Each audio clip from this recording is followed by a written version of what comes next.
पद्धतीचं काम सुरू होतं। रात्रभर पैसे वाटण्याच्या मोहीममध्ये मला वाईट वाटतंय की ज्या लोकांनी सोलापूर सांभाळलं पाहिजे पालकमंत्री या नात्याने त्यांना कॅनव्यात घेऊन जाऊन लोकांना पैसे द्यायची वेळ आली।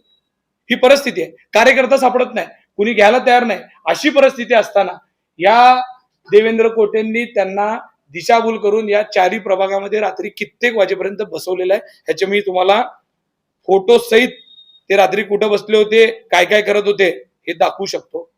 याचं कारण आहे की खुलेआम आहे त्या गोष्टी।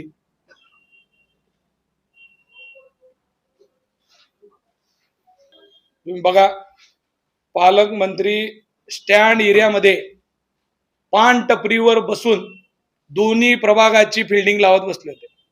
एकीकडे पब्लिकला 10 वाजता फिरायचं नाही म्हणून सांगता आणि स्वतः कॅनवा घेऊन या यंत्रणेचा अशा पद्धतीचा गैरवापर करत बसणार।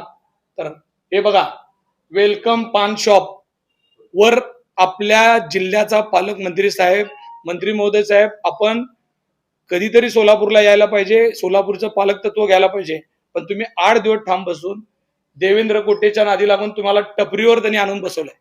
या देवेंद्र कोटेंनी, ही वस्तुस्थिती। हे किती सोलापूरकरांना ही गोष्ट पटणारी आहे की रात्री पालकमंत्री महोदय स्वतः बसून अशा गोष्टी करत असतील तर इलेक्शन कुठे जाणार आहे।